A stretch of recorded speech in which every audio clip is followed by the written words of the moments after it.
In the old days, our elders used to say, not every fire is for cooking. Because sometimes, a fire is for calling things that should never answer. There is a restaurant along the Akon Road, halfway between the city and the villages, where travelers stop when hunger beats them like a drum. From the outside, it looks harmless, a small wooden building, a tin roof, and one lantern that never goes out. But those who know, never eat there after dark.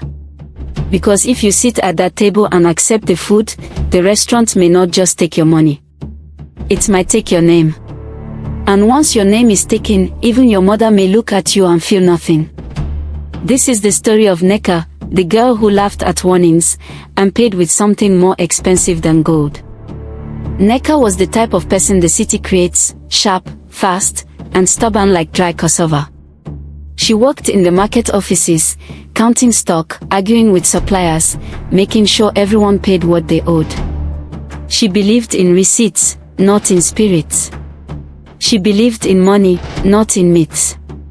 One Friday evening, she boarded a bus heading to her mother's village for a family gathering.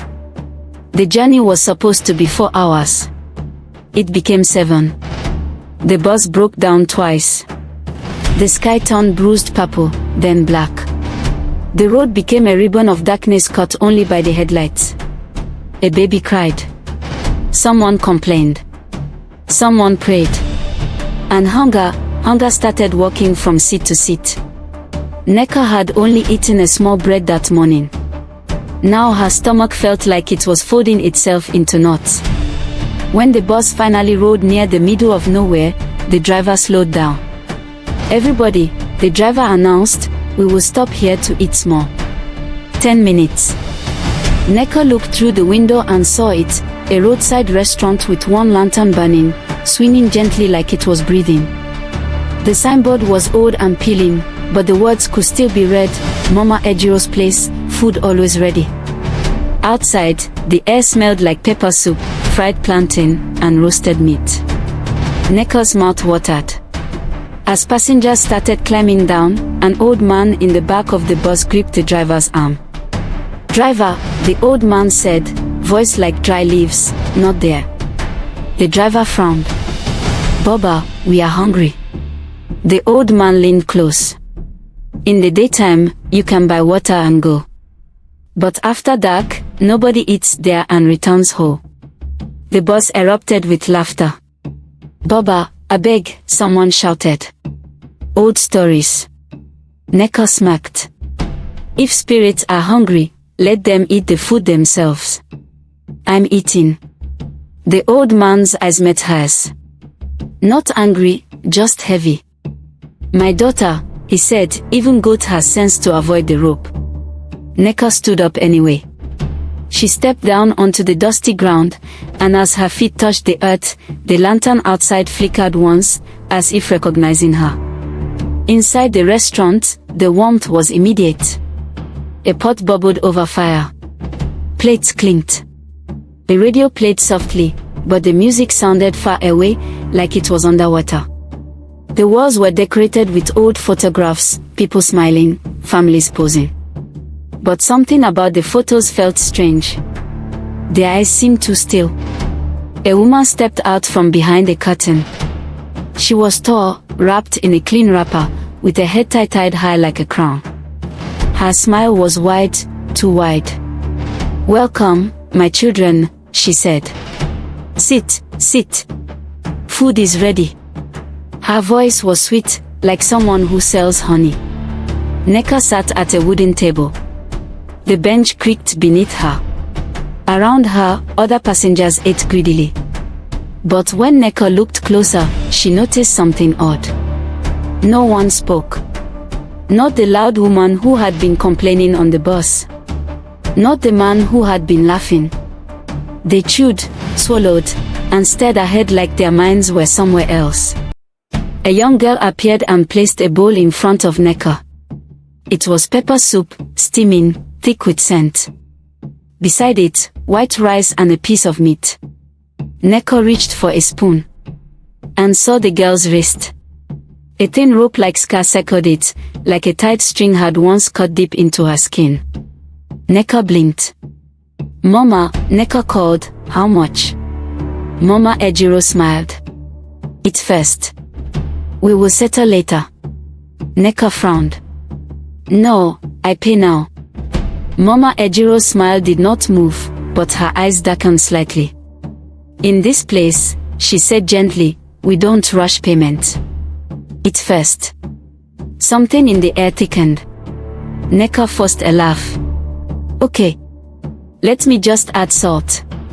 She reached for the small salt container in the center of the table. But the container was empty. She looked around. Every table had a salt container. Everyone was empty. Nneka raised her hand. Please, salt. The young girl froze. Mama Ejiro stepped forward quickly. We don't use salt here, Mama Ejiro said, still smiling. Salt spoils the taste. A man at the next table, eyes glazed, whispered without looking up. Don't ask for salt. Nneka paused. In her village, elders always said, salt is protection. Salt preserves. Salt seals. Salt stops certain things from crossing into you. Nneka laughed again, but the sound came out smaller. It's fine, she muttered. I'll eat. She lifted the spoon. The steam rose into her face like a warm hand. And just as the first bite touched her tongue, she felt a cold shiver travel down her spine. The taste was good. Too good. So good it made her eyes water. The second bite went down easily. The third bite. Her stomach relaxed for the first time in hours. She breathed out, satisfied. Then she heard it. From behind the curtain, a whisper. Not one whisper, many. Like people talking low in a room full of secrets. Nneka set her spoon down slowly. Who is behind there? She asked. Mama Ejiro placed a hand on her shoulder. Nothing, she said. Eat. Her hand felt cold. Nneka tried to ignore it. She focused on the food. But her eyes kept drifting to the photographs on the wall. One photo showed a family, a mother, father, 2 children. They were smiling. Yet something was wrong. The father's face was unfinished. Like someone had rubbed it slightly, trying to erase him. Another photo showed a young woman holding a tray, smiling brightly. Nneka's throat tightened. The woman in the photo looked like Nneka. Not exactly, but close enough that her skin prickled. Nneka stood up, walking closer. The closer she got, the more her heart began to beat like a talking drum. Because beneath the photo frame was a small label, written in neat handwriting. Nneka, first visit. Nneka's legs turned soft. She had never been here before. She backed away, knocking into her table. Her bowl rattled. Mama Ejiro was suddenly beside her. You like the pictures? Mama Ejiro asked. Nneka swallowed hard. Why is my name there? Mama Ejiro's smile widened. Because, she said softly, names travel before bodies arrive. Nneka's mouth went dry. The radio crackled and the song changed into something that sounded like chanting. Nneka looked at the other passengers again. Their chewing was slower now. Their eyes were dull. One woman's hand trembled as she lifted her spoon, as if she was forgetting how to eat. Nneka tried to step toward the door. Mama Ejiro's hand tightened on her shoulder. Not painful, but firm, like a chain disguised as skin. Sit, Mama Ejiro said. Nneka forced herself to sit.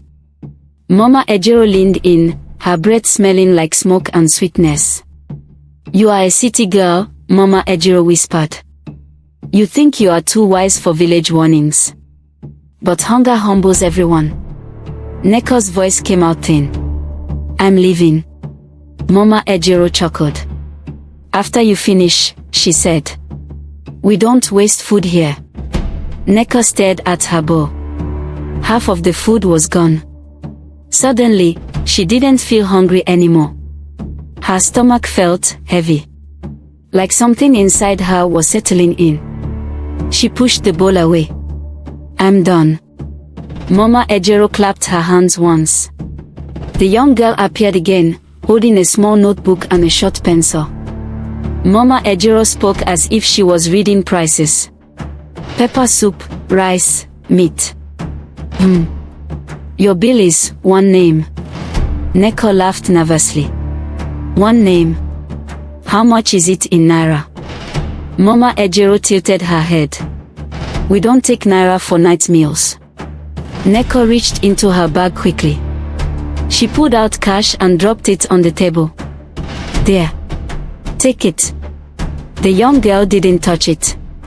Mama Ejiro pushed the money back gently, like it was dirty. I said your bill is one name, she repeated patiently. Give me your name. Nneka's heart hammered. You already know my name, Nneka said. It's on your wall. Mama Ejiro's eyes glinted. We know the sound, she said.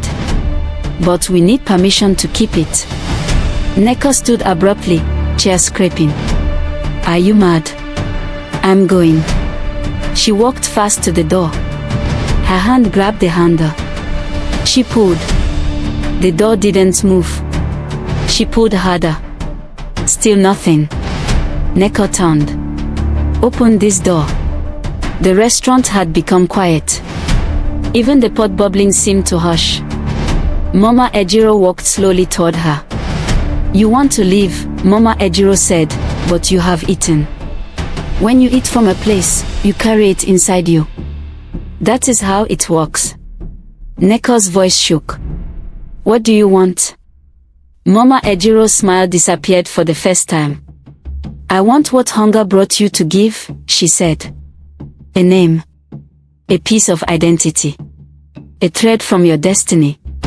Nneka backed away until her back hit the wall. The young girl stepped forward and held out the notebook. Write it, Mama Ejiro said.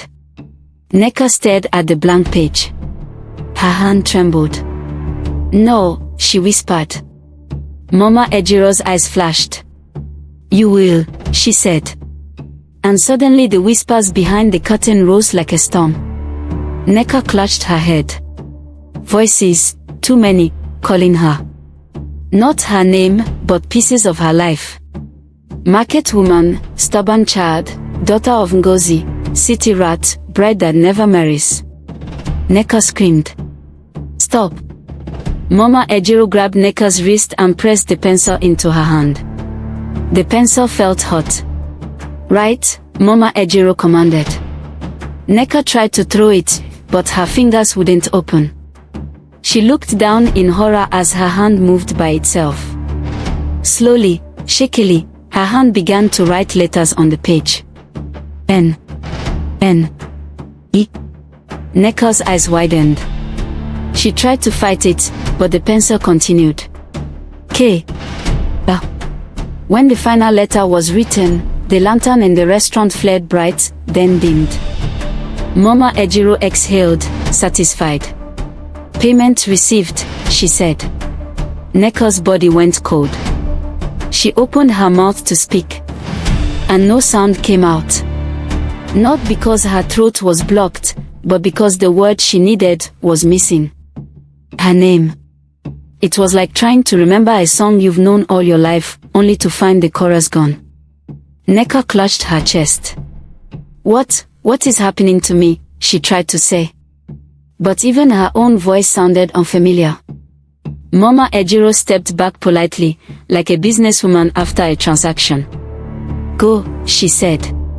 The road is waiting. And suddenly, the door clicked open. Nneka stumbled outside.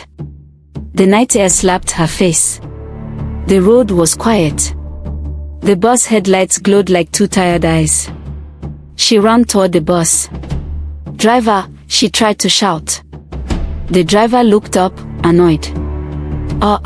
Madam, hurry up. Nneka climbed onto the bus, panting. She looked around for the old man who warned them.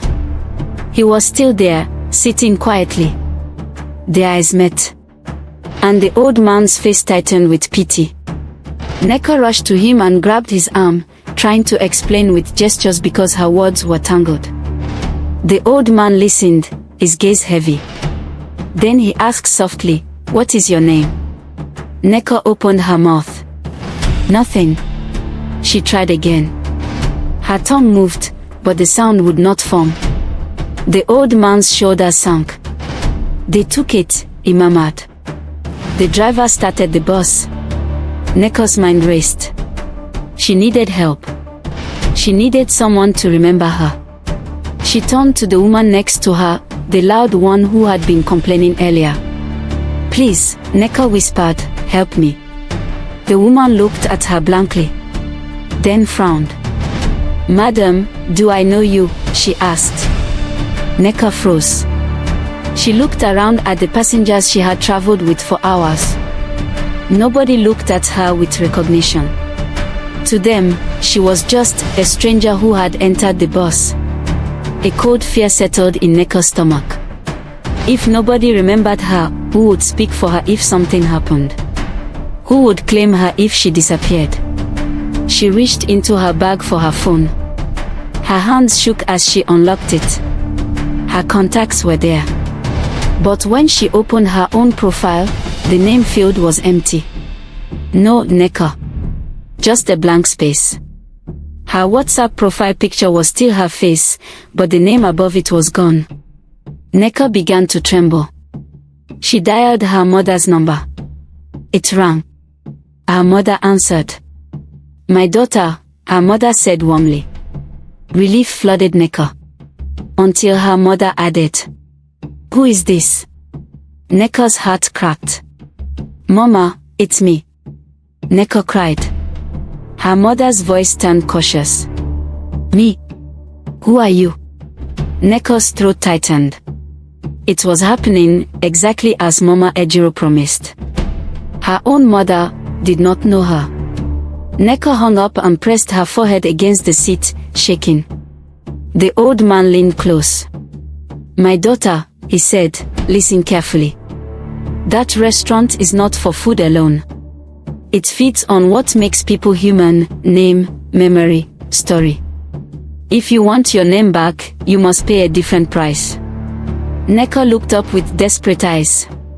"What price?" she whispered. The old man's gaze turned hard. "Truth," he said. "And courage." The old man adjusted his cap and spoke quietly so the driver wouldn't hear. "Long ago," he began, "that place was not a restaurant. It was a shrine beside the road. Travelers poured palm wine there and spoke prayers for safe journey. But when greed entered the heart of the caretaker, he stopped serving spirits with respect. He began to bargain with them. He asked for power, for influence, for long life. The spirits agreed, because spirits love deals. But they don't use money the way humans do." The old man sighed. The caretaker opened a restaurant to cover the shrine. He fed travelers. And at night, he collected payments that were not money. "Names," Nneka whispered. "Yes," the old man replied. "Names are keys. A name can open a person's destiny. That is why witches call people's names. That is why elders protect children's names." Nneka hugged herself. "How do I get it back?" she asked. The old man looked at her for a long time. "Do you have salt?" he asked. Nneka blinked. "Salt?" The old man nodded. "Salt and bitter cola. Or even alligator pepper. But salt is best." Nneka searched her bag wildly. She found nothing. Then she remembered the small sachet of salt she used earlier for her boiled egg at work. She always kept one extra in her purse. Her fingers dug into the side pocket. And there it was. A small sachet. Nneka held it up like treasure. The old man exhaled. "Good. You are not finished." He leaned closer. "When we reach the next junction, you must get down. The bus will not wait for you. But your life may depend on going back. Nneka stared at him. Go back there. Alone. The old man's voice was firm. You went there with pride. Go back with humility. And remember, they can only keep what you surrender. If you stand strong, your name will return to your mouth like a bird finding its nest. Nneka swallowed hard, fear and determination mixing. The bus continued down the road. Soon they reached a junction, a lonely place where 3 roads met like fingers. The driver slowed. Anybody coming down? Nneka stood, knees shaking. The old man grabbed her wrist briefly and pressed something into her palm. It was a small, rough bead, dark red. Alligator pepper seed, he whispered. Chew it when fear enters you. Then he released her. Nneka stepped down. The bus drove off, leaving her in darkness. The wind blew across the junction like it was trying to push her back. But Nneka turned toward the restaurant's direction and began to walk. The road back felt longer than before. Every sound was louder. Every shadow looked like it had eyes. Nneka clutched the salt sachet and the pepper seed. After some minutes, she saw the lantern again, still swinging, still lit. But now the restaurant looked different. In the darkness, it seemed older. The building's edges blurred, like it wasn't fully in the human world. Nneka stepped onto the dusty ground. Immediately, the whisper started again, faint at first. She approached the door. It was open. Inside, it was quiet. Too quiet. No radio. No pot bubbling. Only the lantern light and the smell of food that was not cooking. Mama Ejiro stood in the middle of the room as if she had been waiting. You returned, Mama Ejiro said pleasantly. Nneka swallowed.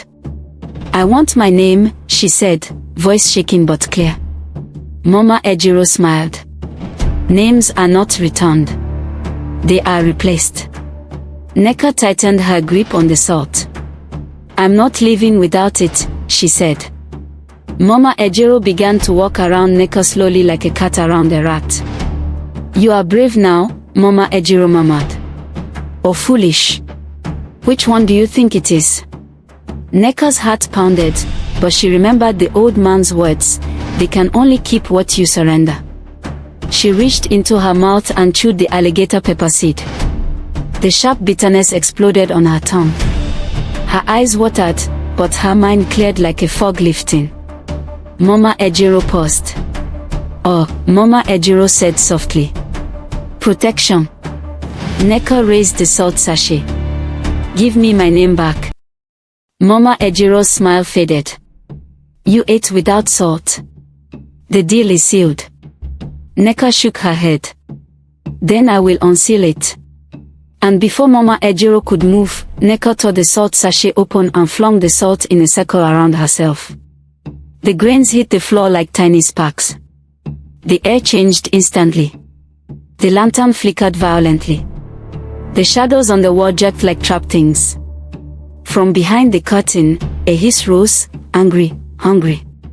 Mama Ejiro stepped back, eyes narrowing. You dare, Mama Ejiro whispered. Nneka's voice grew stronger, surprising herself. I came with hunger. I came with pride. But I am leaving with my name. Mama Ejiro's face hardened. And for the first time, her human mask slipped. Her eyes looked too deep. Her teeth looked too sharp. Her skin looked like it was struggling to stay smooth.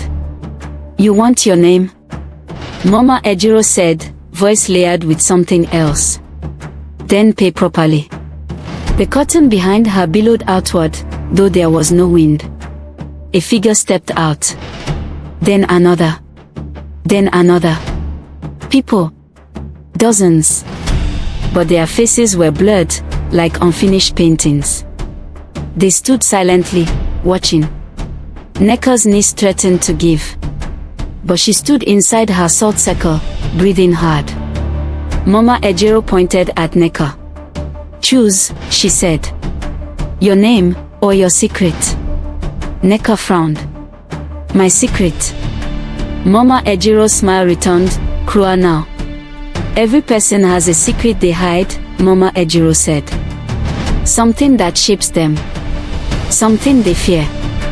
Give me your secret, and I will return your name. Nneka's chest tightened. She thought of her life. Of the lie she carried. The thing she never told anyone. She understood. This was the true payment. Mama Ejiro didn't just want her name. She wanted the story behind the name, something she could use, something she could feed on. Nneka's eyes burned. I won't, she said. Mama Ejiro's voice dropped. Then remained nameless. The faceless people took a step forward together. Nneka's fear rose like a wave. But then she remembered something else elders say. If you don't speak your truth, someone else will speak it for you. Nneka swallowed. Her hands trembled. And then, she made a decision. Nneka lifted her chin. You want my secret, she said, voice breaking. Fine. Mama Ejiro leaned in, eager. Nneka's heart pounded so hard she thought it would burst. I pretend I don't believe in spirits, Nneka said. I laugh at elders. I act like I'm stronger than everyone. Her voice shook. But the truth is, I'm afraid. Mama Ejiro's smile twitched. Nneka continued. I'm afraid because when I was small, I watched my father die. He called my name, he called it again and again until his voice went quiet. Nneka's eyes filled with tears. And since then, I've been afraid that if I stop fighting, if I stop controlling everything, I will lose people again. Silence filled the room. Even the whispers paused, listening. Mama Ejiro's eyes narrowed, annoyed. That is not a secret, she hissed. That is pain. Nneka breathed hard. It's my truth, she said. And I'm not giving it to you. I'm owning it. Mama Ejiro's face contorted. The lantern flared. The faceless people hissed. But Nneka, still inside her salt circle, felt something shift. Like a chain loosening. She opened her mouth and said slowly, firmly. My name is...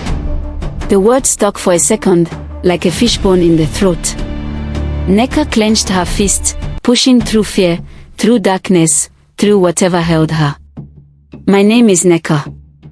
The moment she said it, the restaurant shook. The photographs on the wall rattled. Frames fell. Glass shattered.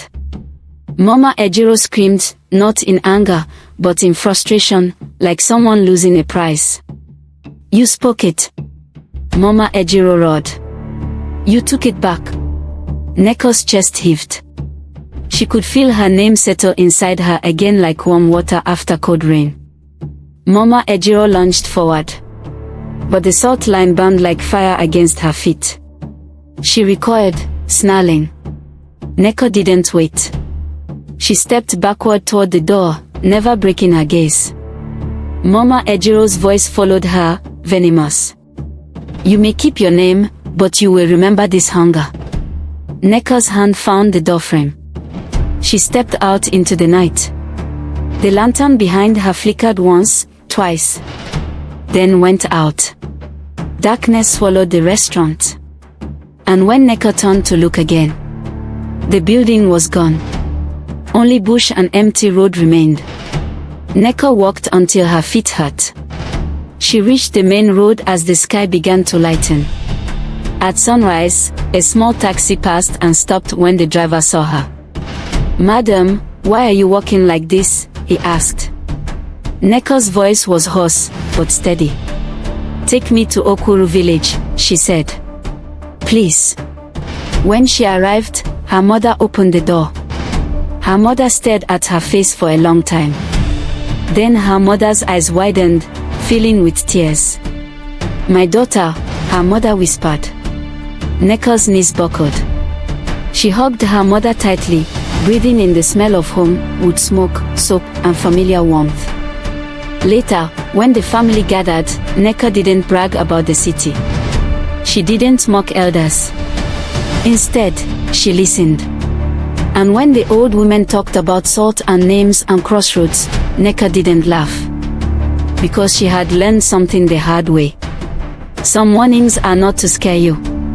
They are to save you. So if you ever travel at night and you see a restaurant with a lantern that never goes out, and a woman smiling too widely, remember Nneka. Because hunger can make you forget wisdom. And sometimes, the most expensive meal is the one you didn't pay for with money. If you want more African folktales like this, stories our elders whispered at night, subscribe, like, and share. And tell me in the comments, would you have eaten the food or walked away?